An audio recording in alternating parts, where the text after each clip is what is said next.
पुलवामा वाक़े के बाद पाक भारत कशीदगी पर अमेरिकी सदर डोनाल्ड ट्रंप का इजहार तशवीश। कहा दोनों मुल्कों के दरमियान हालात इंतहाई खतरनाक हैं। पुलवामा वाक़े के बाद दोनों ममालिक के माबैन बहुत से मसाइल खड़े हो गए हैं।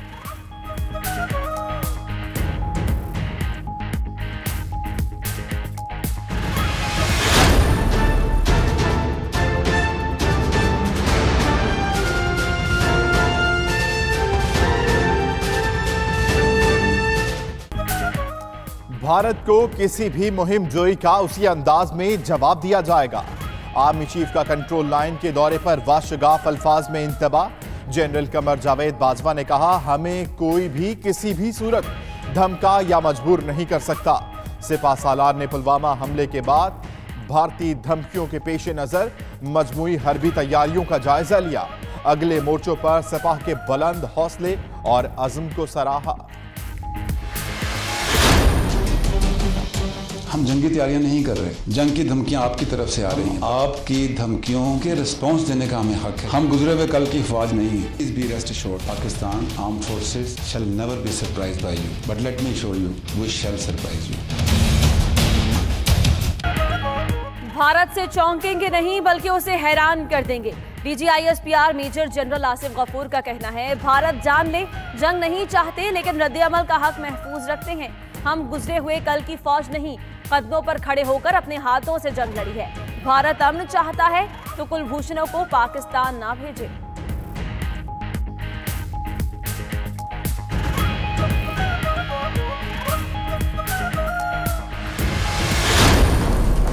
हम कमिटी ऑफ नेशन में पॉजिटिवली रेलेवेंट हैं। लोग हमसे बात करते हैं, हमसे इंटरेक्शन करते हैं। पाकिस्तान में इन्वेस्टमेंट आ रही है। Any aggression if imposed we shall defend every inch of our motherland at all cost to last bullet and to our last breath.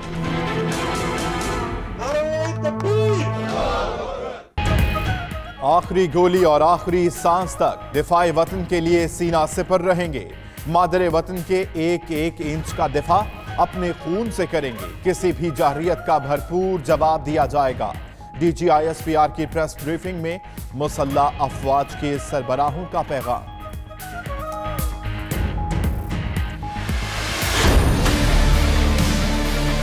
एक इंक्वायरी जनरल असद दुरानी के बारे में आपको पता है कि हो रही थी। एसेंशली वो इंक्वायरी जो ऑर्डर हुई थी वो violation of military code of conduct के ऊपर थी। इंक्वायरी ने यह कंक्लूड किया कि general Asad Durrani has been found guilty of violating the military code of conduct. Lieutenant general retired Asad Durrani फौजी नज़्म-ओ-ज़ब्त की खिलाफ वर्जी के मुर्तकब पाए गए। उनकी पेंशन और दीगर अलाउंसेस मनसूख, नाम ECL पर है। दीगर 2 सीनियर अफसर भी ज़ेरे हिरासत हैं। उनका कोर्ट मार्शल भी चल रहा है। जैसे ही खत्म होगा तमाम तफसीलात सामने लाई जाएंगी। DGISPR की न्यूज़ ब्रीफिंग।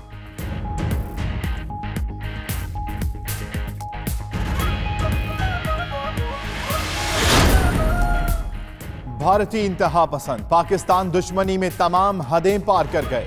भारतीय अखबार के मुताबिक इंतहा पसंदों का बेंगलोर की मशहूर कराची बेकरी पर धावा। बेकरी मालिकान से कराची नाम हटाने का मुतालबा। बेकरी का नाम सिर्फ कराची है, मालिकान हिंदू हैं।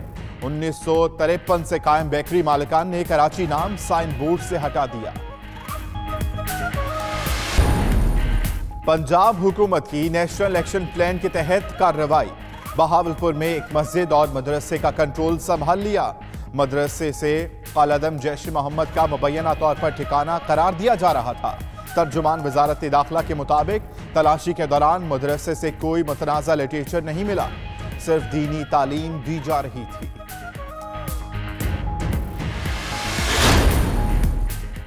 वज़ीर इत्तलात फवाद चौधरी का कहना है, मदरसे का कश्मीर में होने वाली कार्रवाइयों से कोई ताल्लुक नहीं। भारत बेबुनियाद प्रोपेगेंडा कर रहा था। भारत का मदरसे को जैश मोहम्मद का हेडक्वार्टर्स करार देना हकाइक के मुनाफी है। मीडिया के नुमाइंदों को मदरसे का दौरा करवाया जाएगा।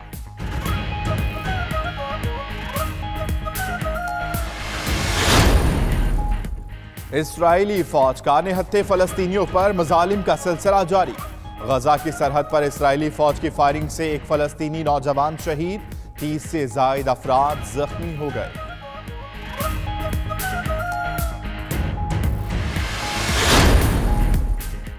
इनखला के बाद भी 400 अमरीकी फौजी शाम में मौजूद रहेंगे। अमरीकी हुकाम का कहना है कि 200 फौजी उर्दन और इराक से मुल्हिका शाम के सरहदी इलाके में तैनात किए जाएंगे, जबकि 200 अमरीकी फौजी कुर्दों के ज़ेरे कंट्रोल शाम के शुमाली हिस्से में मौजूद रहेंगे।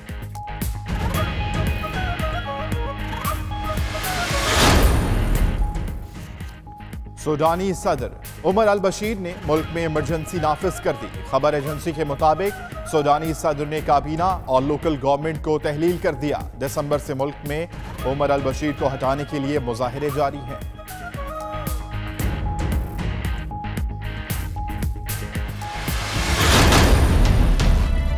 नवाज शरीफ वो कहता है कि या मुझे जेल दो या बरतानिया बाहर भेजो इलाज करवाने के लिए, क्योंकि पाकिस्तान के अस्पताल ही ठीक नहीं है उसके लिए। 28 करोड़ रुपया उसके बाहर के इलाज पे इस कौम का खर्च हुआ। ताकतवर के लिए इस मुल्क में मुख्तलिफ कानून है और बेचारा कमजोर के लिए मुख्तलिफ है। जब तक सजा और जजा का निजाम किसी भी इदारे में नहीं आएगा, कोई इदारा ठीक नहीं होगा।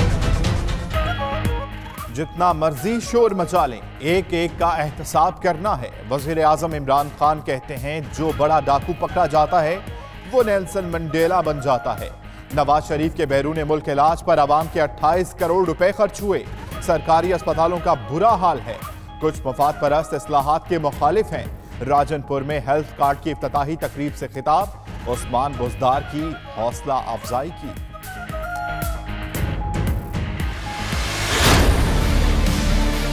मेरे बच्चों के साथ ज्यादती की है, मेरी बीवी के साथ, मेरी छोटी बेटियों के साथ, मेरी छोटी बहू के साथ 7.5 घंटे यरगमाल बनाया है गन पॉइंट पे। मैं नहीं समझता हूँ कोई गैरतमंद आदमी ये बर्दाश्त करेगा।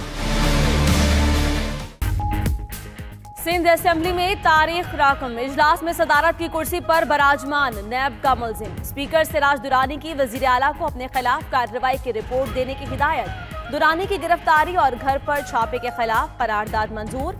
सिराज दुरानी कहते हैं नैब हुकाम ने घर में बीवी, बेटी और बहू से नारवा सलूक किया। उधर आसिफ जरदारी की सिराज दुरानी से मुलाकात।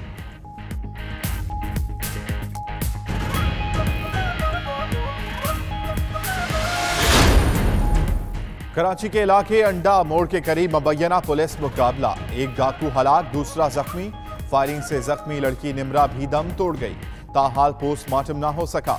लड़की के मामू का कहना है कई घंटे से रुल रहे हैं। उधर यूपी मोड़ पर गाड़ी पर फायरिंग से 2 अफराद जान बहक, 1 जख्मी। पुलिस के मुताबिक मकतूलेन फिशरीज के कारोबार से मुंसलिक थे।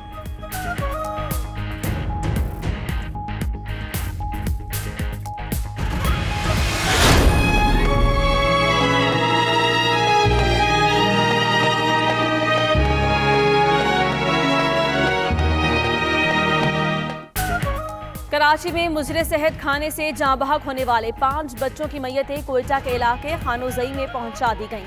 नमाज जनाजा आज सुबह 11 बजे होगी। तदफीन आबाई कब्रिस्तान खानोजई में की जाएगी।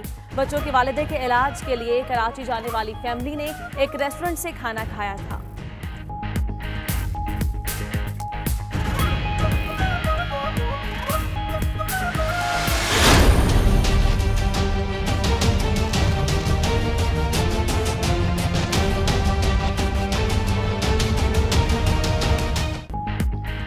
रावलपिंडी, इस्लामाबाद, गुजरावाला और कोयटा समेत मुख्तलिफ शहरों में खूनी बसंत। रावलपिंडी में पतंगबाजों ने हवाई फायरिंग भी की।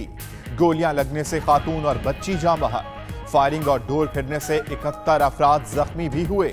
गुजरावाला में 20 पतंगबाज गिरफ्तार। कोयटा में हादसात में 12 अफराद जख्मी।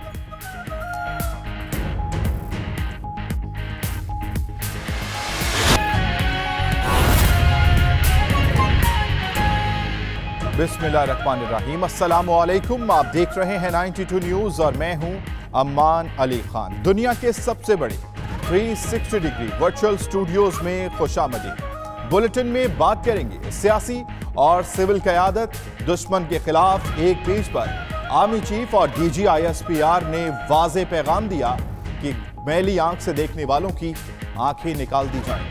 और मैं हूं आपके साथ उंजला इरफान। तफसीली खबरों का आगाज एक अहम खबर के साथ है। कराची में अंडा मोड़ मुबैना पुलिस मुकाबले के दौरान जाँ बहक निम्रा का मामला। जिना हॉस्पिटल की लेडी MLO का पोस्टमार्टम करने से इनकार। लेडी MLO का कहना है कि ML रिपोर्ट अब्बासी शहीद हॉस्पिटल की है, अब्बासी शहीद हॉस्पिटल में पोस्टमार्टम करवाया जाए, जबकि पुलिस का यह कहना है कि निम्रा की मौत जिना हॉस्पिटल पहुंचने के बाद हुई है। निम्रा का डेथ सर्टिफिकेट भी जिना हॉस्पिटल से जारी हुआ। अहम खबर है जिससे आपको आगाह कर रहे हैं। कराची में अंडा मोड़ मुबैना पुलिस मुकाबले के दौरान जाँ बहक होने वाली निम्रा का ये मामला है। मजीद बात करेंगे अपने नुमाइंदे फयाज बुखारी से। फयाज, बताइएगा, हॉस्पिटल वाले कुछ कहते हैं, पुलिस कुछ कहती है, ये मामला क्या है? जी बिल्कुल, हॉस्पिटल वाले जो है वो कुछ और कह रहे हैं और पोस्टमार्टम करने से फिलहाल जो है वो इनकार कर दिया है और अभी तक जो है वो पोस्टमार्टम नहीं किया गया है। लेडी MLO जो है वो ये बता दी है कि जिना अस्पताल जब लाया गया तो उस टाइम पर जो है वो इंतकाल हो चुका था और सर्टिफिकेट जो है वो हमने जारी नहीं किया, जबकि अब्बासी शहीद अस्पताल से जो है वो पुलिस वाले ये बताते हैं कि वहाँ पर जो है वो हम सही हालत में जो है वो जिना अस्पताल हम लाए थे। दो सरकारी अस्पतालों के दरमियान जो है ये मामला चुपकलिश बन चुका है और शहरी जो है, जो कि एक इलाका मकीन है, जो मोहल्ले वाले हैं, वो सब भी उनके साथ वहाँ जिना अस्पताल में मौजूद हैं और यही शिकवा शिकायत करते नजर आ रहे हैं कि अब तक जो है वो उनका पोस्टमार्टम नहीं किया गया, जबकि पुलिस के मुताबिक जो है वो ये बता दी है कि निम्रा का डेथ सर्टिफिकेट भी जो है वो जिना अस्पताल ने ही जारी किया है और उनका जो ये मुर्दा खाने के बाहर जो है वो पोस्टमार्टम के मुंतजिर जो उनके फैमिली वाले हैं वो काफी परेशान हैं। कह रहे हैं कि ये सूरत हाल जो है वो ऐसा लग रहा है कि जैसे कि किसी पुलिस ने ही इनको गोली का निशाना बनाया है, क्योंकि अब तक जो है वो तहकीकात नहीं की जा रही और आला हुकाम से भी वो गुजारिश कर रहे हैं कि गैर जानिबदाराना तहकीक कराई जाए और इस मामले का हल निकाला जाए और फिलहाल जो है वो MLO रिपोर्ट जो है वो सामने लाई जाए, क्योंकि अभी तक जो है वो पोस्टमार्टम नहीं हुआ है और काफी रात हो चुकी है और अब तक जो है वो वहाँ पे इलाका मकीन और पूरे मोहल्ले वाले जो है वो पोस्टमार्टम के इंतजार में हैं और जिना अस्पताल की जो हालत है वो कुछ काफी लोग वहाँ मौजूद हैं और ऐसा लग रहा है कि फयाज बुखारी, बहुत शुक्रिया, आप हमें आगाह कर रहे थे।